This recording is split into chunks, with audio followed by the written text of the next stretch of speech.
And All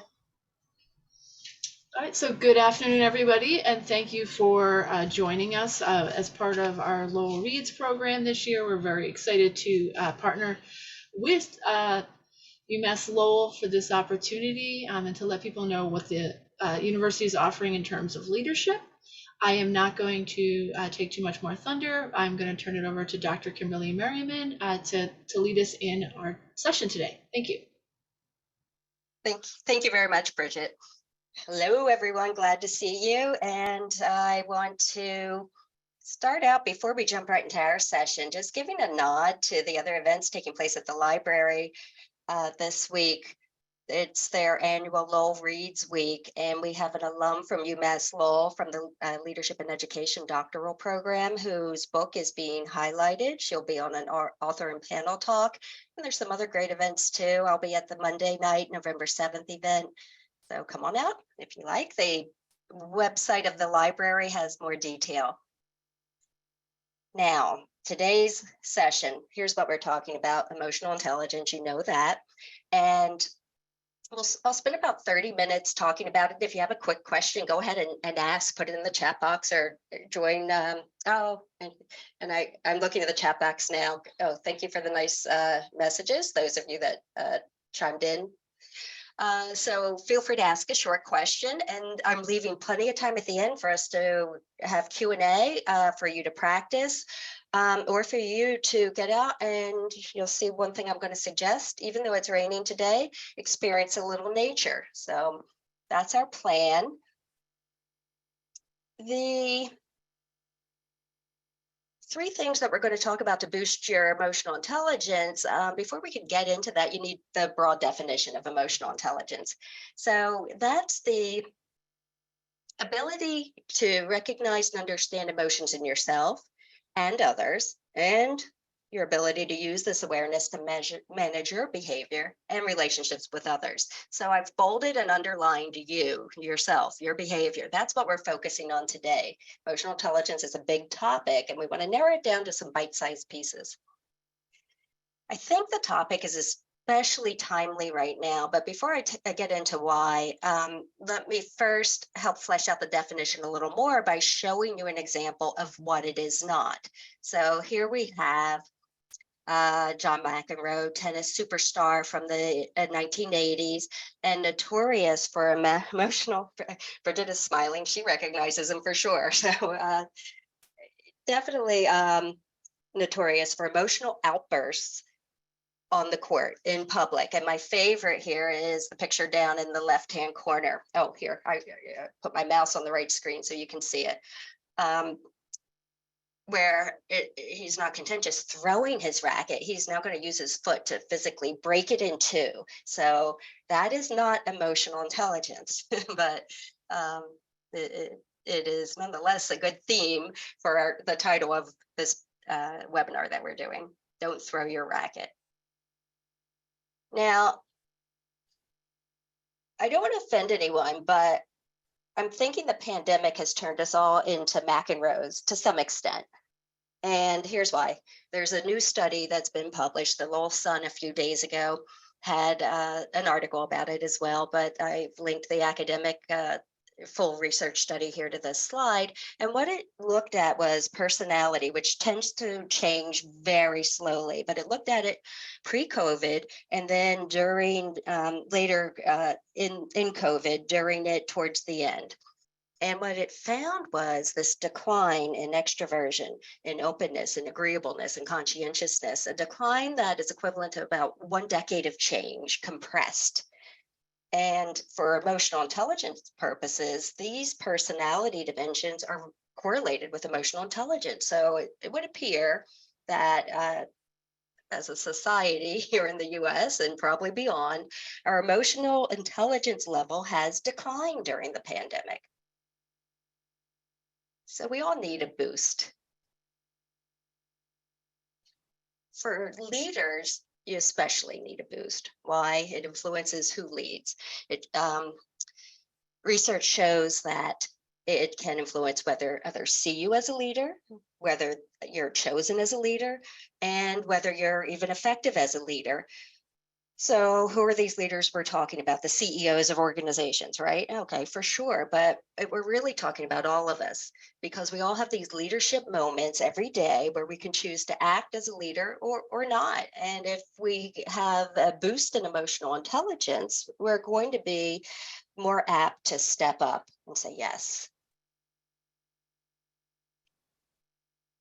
So here's our first tool that I want to go to out of three, display positive emotion. And this we're going to build in complexity and then bring it all together at the end. Display positive emotion. What's your face saying? Emotions leak out unconsciously via these microfacial expressions. And if you want to read more about it, you can Google Paul Ekman and his amazing work will come up. He's had a long career as an academic scholar, but he's also had a career as a professional consultant where he's developed his science into practical application.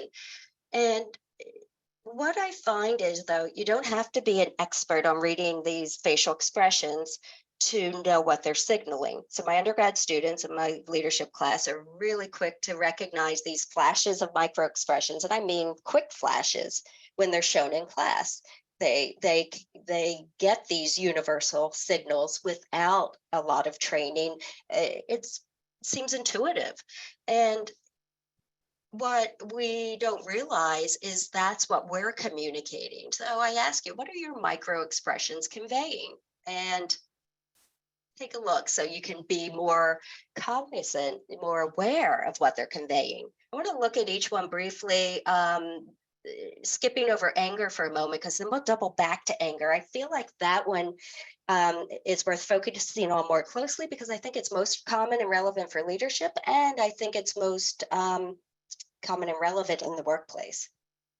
But practice with me, okay? No one can see you. You guys have your cameras off. I don't have it in expanded mode, and you know some of you do good. It's because I want to see you. But don't be embarrassed. Practice with me because that's how you're going to get the value.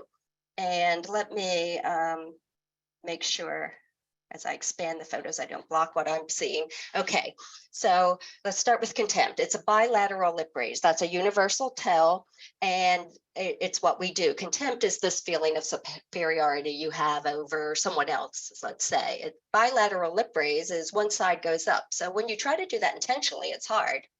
Yeah, that's not easy, but it happens unconsciously when you're experiencing that emotion. Bilateral lip raise, one side, other side. If I can feel it, I can be more aware of it when I'm doing it.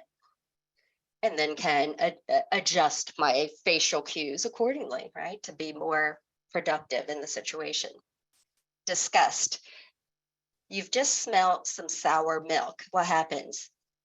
Your nose should have immediately wrinkled, right? You don't even have to think about it. That's a universal tell. That's a cool thing about Ekman's research. He didn't stop with a US sample. Matter of fact, he didn't even start with a US sample. This is universal. So discuss the nose wrinkles. There's other tells, but to me, that's the most salient. You feel that nose wrinkle. Okay, wait a minute. Look what I'm conveying. Look at the cue I'm giving others. Fear. The eyelids go up. More of the white of the eye shows. The eyes are wide and white. But let's look at anger. So anger, even in its more mild form of annoyance, has a universal tell. And it's this crease between the eyebrows. So your eyebrows pull down and towards each other. And maybe it helps as you're practicing it to think of trying to pull out on the highway, on the ramp, and cars are cutting you off. You can't get out safely, and you start to feel annoyed. Even thinking of that, automatically my eyebrows come down together and I get this crease between the brows. My eyes become smaller, tighter, the lips and mouth area become tense. Those aren't as pronounced. To me, the easier area to decipher is right here between the eyes, especially if someone's wearing a mask like they were during COVID. So let's say you've had Botox though, right? Some people have, I haven't yet, maybe, maybe in the future. Uh, you can still look between at the eyes. The eyes are still going to get smaller and tighter. And people pick up on that cue, and this is what it tells them. It tells them, don't approach me. It tells them, back off, stand back, move back. And that, as a leader especially, is not what you want to be signaling. So what would you do instead as far as micro expressions, facial cues? You would smile, right? Intuitively, you would smile. That signals warmth. But it's not that easy. So when you smile in a large way, like this version of the photo to the right, you're certainly signaling warmth, but it's perceived as less competent. And in situations that require competence, which is typical in leadership situations, typical in the workplace, that's not a good thing. So a slight smile tends to be the better signal, the better facial cue. Slight smile, it's some warmth, but also maintaining your perceived competence. That's a great signal to be sending as a leader. When you feel your face in these other expressions, stop and think what message you're sending to others. So one other point to make here. This applies to men and women, obviously, but research shows that for women, it can be even more important because they tend to be under greater scrutiny when it comes to fitting the emotional expression to the norm that's expected. So when we talk about warmth and competence, especially, watch what you're signaling. And, we're among friends today, so I'm going to use my regular overly big smile that is warm, but maybe not always perceived as the competent smile that we want.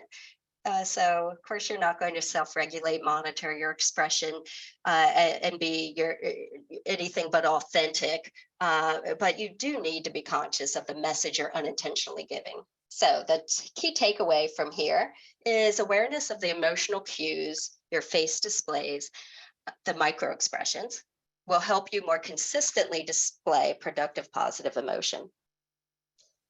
That's our first tool. Let's look at the second one.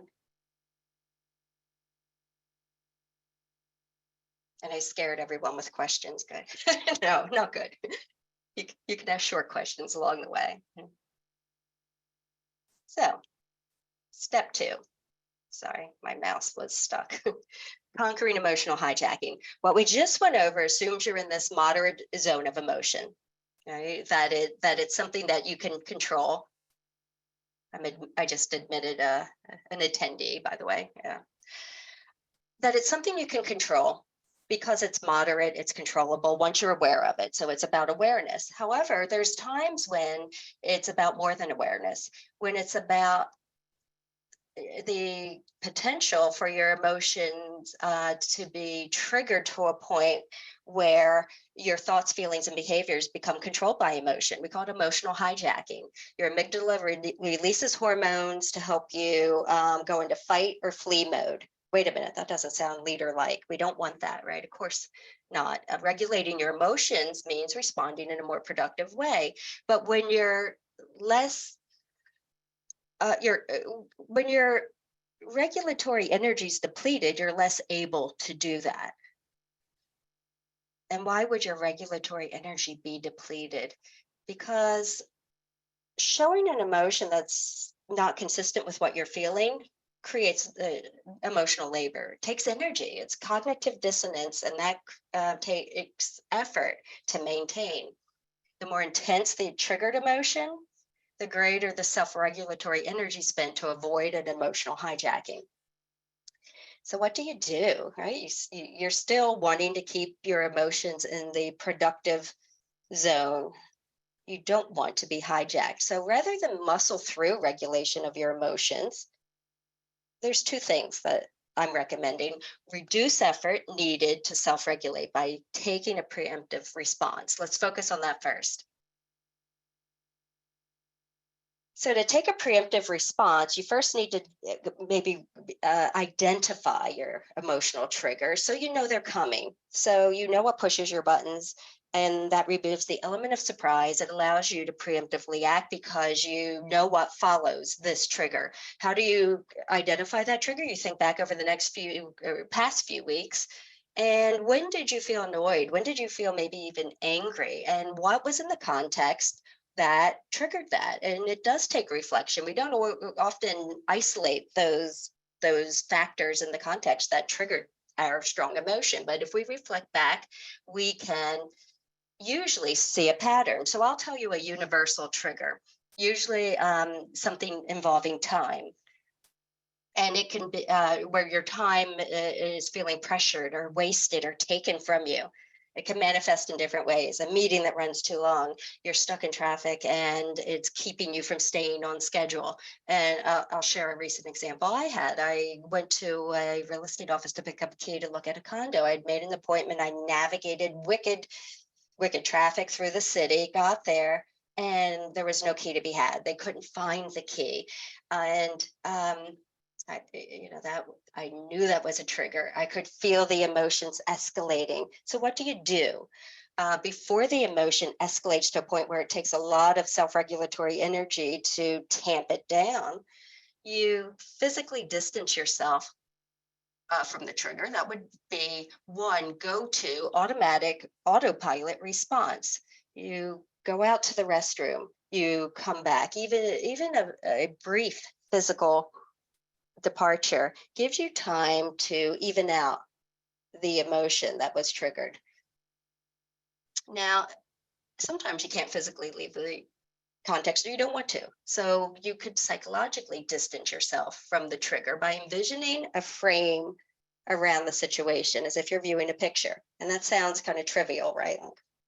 How could that possibly be useful? And the interesting research that brings this to light, you might have heard of the marshmallow studies, Walter Mischel.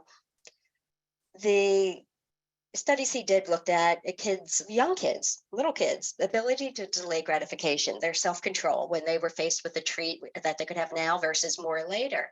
And one technique that just instinctively came to some of the kids was this psychological distancing, finding a way to take yourself out of such saliency in the moment.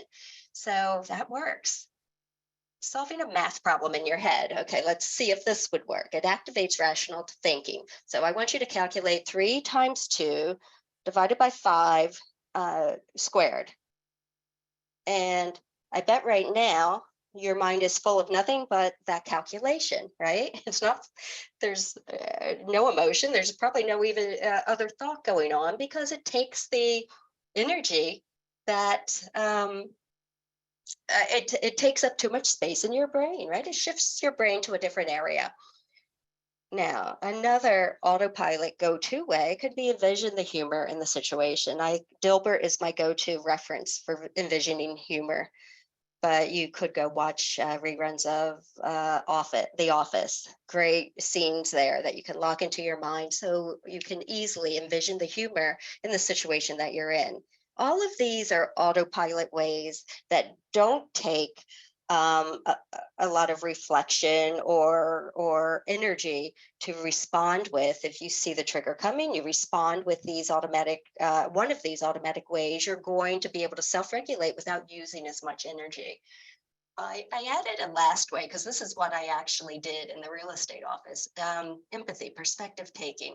We're not going to delve deeper into that today because it's a lesson in itself, but I'll tell you how it worked out for me. So the guy trying to help me in the real estate office was a young guy, and he was not able to help, but he reminded me of our students here. I'm also the faculty co-advisor for the Real Estate Student Club. He reminded me of one of them even.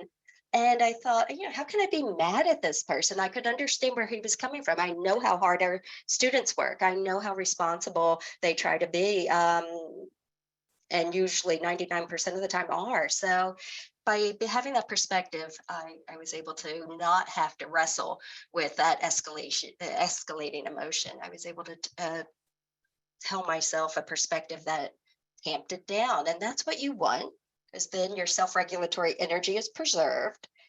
but it still takes some, right? It still uses some.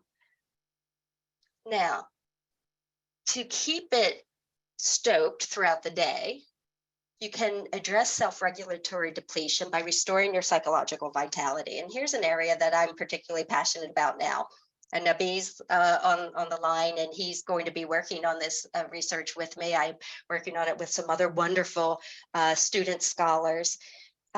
It's exposure to nature as a way to help restore your felt energy, and in small bites. And I put nature in these semi quotes because we're not talking just plants. We're talking in your office, for example, the natural elements that the furniture incorporates, the natural light that comes through, the patterns that are in the ceiling that take on a natural shape.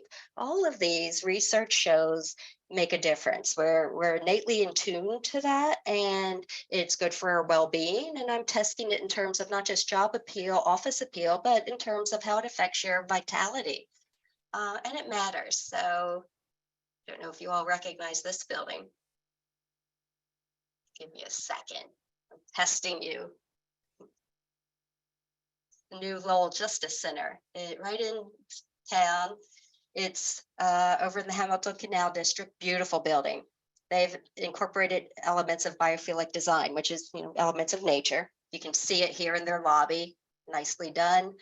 And across the street, there's the building. There's a walking trail. As you go across this walking trail, you have a beautiful view of the canal, grass, trees, other forms of nature, little animals scurrying around, squirrels and so forth. And what we're doing all spring term, actually, we've been observing one of the scholar assistants and I have been taking turns observing from this bench systematically the use of that walking trail to see if workers are taking advantage of that, especially at the lunch period where they can go out and briefly replenish their vitality by taking a walk, taking in some nature. And we're seeing it, we're looking for patterns, and then we have additional stages of the research to come. But right in the city of Lowell, you can find that and other nature. On campus, we all know we can find it, and we do. I see students out there enjoying it all the time. So, take away from this section. Preemptive strategies and replenishing your energy throughout the day equip you to respond productively to emotional triggers. Make it part of your routine. So it's emotional intelligence done on autopilot when you do it that way. Now, here's our third. It brings it all together. Can emotions spread like a virus? Yes. Here's what the research says. They do spread even when we don't recognize it. They spread more readily down the hierarchy versus up. They spread through social media too. Facebook study, interesting study that showed that, although did not bring any fans to Facebook because of using their members as experimental guinea pigs. But yeah, the emotions spread. We're born ripe for emotional contagion, to look for cues that help make sense of our environment. And I want you to watch this clip. It's 40 seconds. It's short, but it's babies sharing emotional cues. You'll see an event start and a baby looks at the other like, is this fun? I think it's fun. And then you see the cue go back, and then they check in with each other again. Are we still having fun? And now I want you to imagine as that clip's going, what if a teen brother was also with them and sending a very different emotional cue, rolling his eyes like teens tend to do.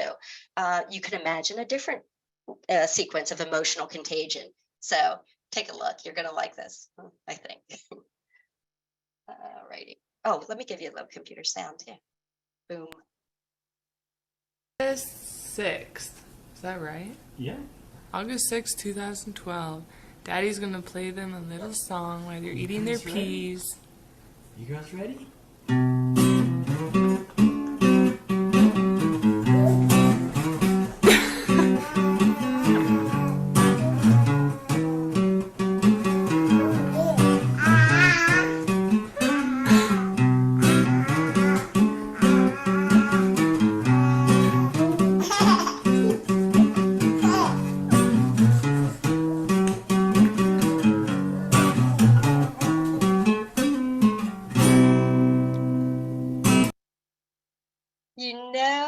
emotional contagion's a thing when you're smiling because you watch that as well, right? So how as a leader can you practice spreading these leader-like positive emotions? We're bringing together part 1, part 2, and now we want to spread it to others. So here's what I want you to go away and practice this week, if you will. And I hope, raise your hand right now. I cannot see you all, but raise your hand and say, yes, I will. And by the way, I didn't get to ask you at the beginning if that description of us turning into macaroons during the pandemic described you or someone you know, but raise your hand if that's true too, because it probably is. I'm not afraid to admit it. Now, here's what I want you to do very specifically. Here's the steps. And this is going to be posted on the library site so you can go back and refresh your memory. Stand in front of a mirror, recite the details of a stressful encounter. It needs to be a stressful encounter because you got to be able to practice these techniques we just went over. So something you recently experienced, take notice of how you look and feel. You can do it with your webcam on and look that way instead of in front of the mirror. Now try again, but this time, and notice as I'm talking, where's my hands? They're up here. And am I doing the angry frown? You know, the angry tell, the crease between my brows. That's probably what will be going on as you first tell about this experience. Now try it again, but this time pause a beat at the start of each sentence to breathe and slightly smile, not the big smile, right? The slight smile. Intentionally relax your arms, bring them down so the hand gestures stay at waist level. Practice conveying this calm enthusiasm until it feels natural. Now record yourself. Don't stop there. Record yourself and view it with the sound muted. Focus on the nonverbal cues that we talked about. You know, break it down into those chunks. Don't try to worry about the content of what you're saying. The nonverbal cues really will speak louder than the words you choose. Show the muted version of the recording to a friend or colleague who I would assume is also a friend. Ask them to describe your apparent mood. Do they use words like positive and confident? If not, practice and repeat. Finally, again, take notice of how you feel, because in this process of conveying positive assurance outwardly to others, you likely internalized it yourself. So it's something that we all need to practice more of. Now, I want to show you, leave you with this bit of emotional contagion, positive emotion. You may not think so right as it first starts out, but stay with it. It's a couple minutes long, and I think you're going to enjoy it. And it really ties together everything we just went over.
I would like to now say thank you and tell me what questions you have, or can you share an example for everyone else's benefit of a trigger that gets you every time, because that might help them be more aware of their trigger, or your go-to response, your autopilot response to tamp it down. Those two things are so valuable for people. Don't be stingy. Share that if you have one, and also ask questions if you have any, please.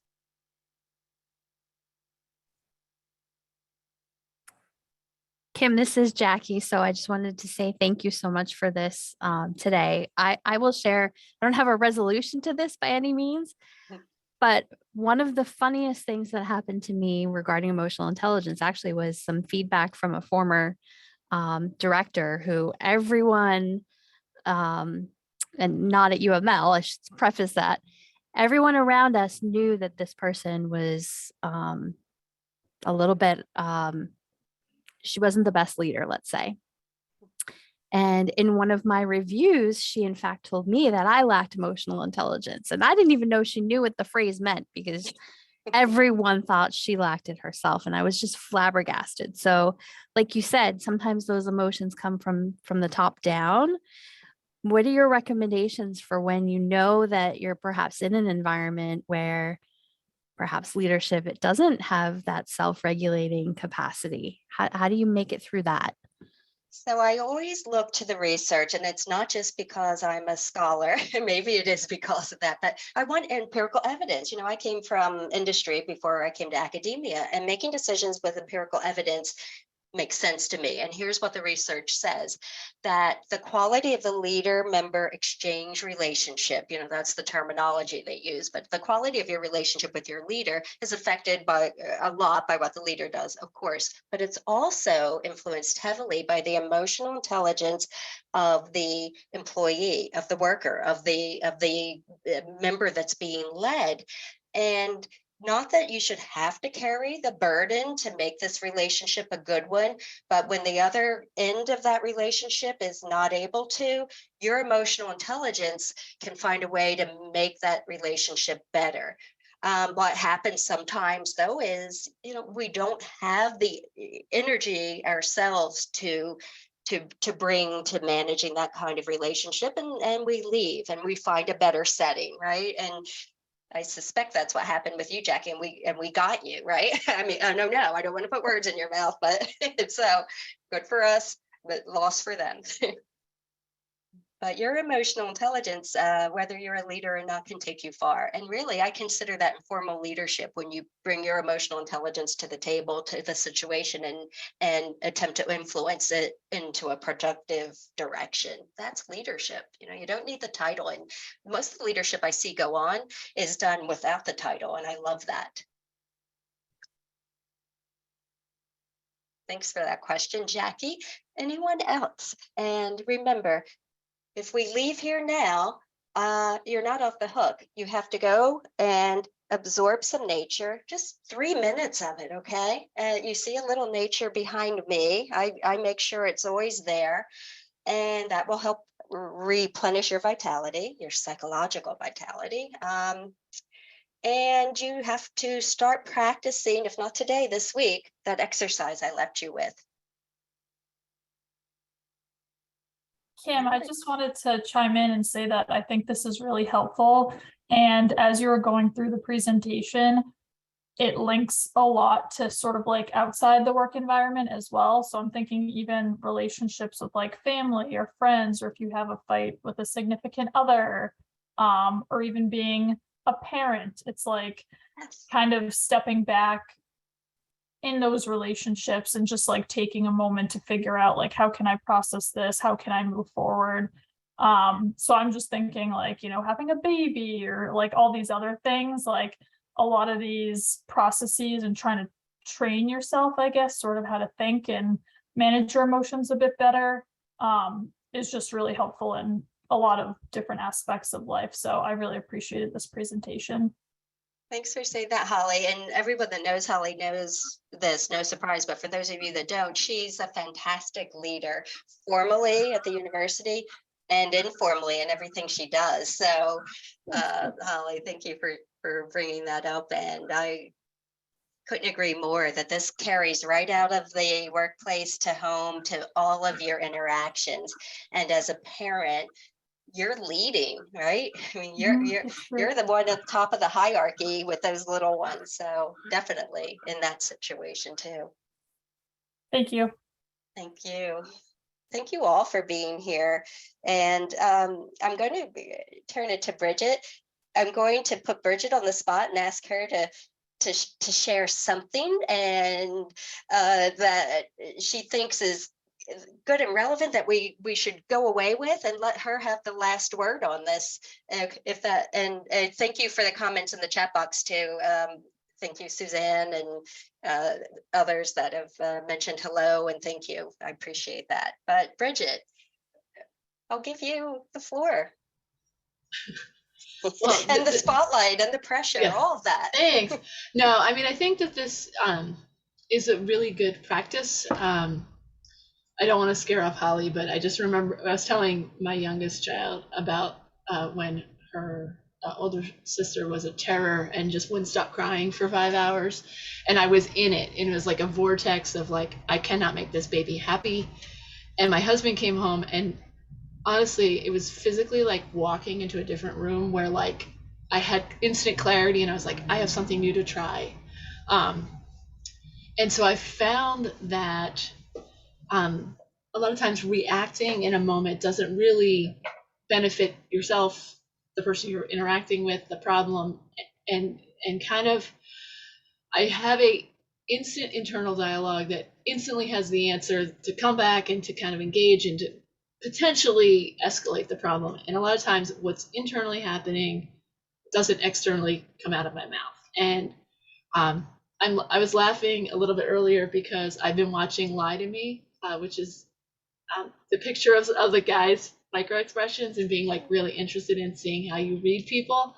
So I think, as a leader or, as somebody who wants to kind of be a supportive part of your organization, even if you don't have that title, one, being the opposite of what's happening in the situation. So if someone's reacting, you have an upset client, you have a coworker that's in crisis, you trying to like distance yourself a little bit and kind of absorb what you physically can absorb, and then be aware of how you can kind of redirect, or you can support, or you can kind of change direction is really good.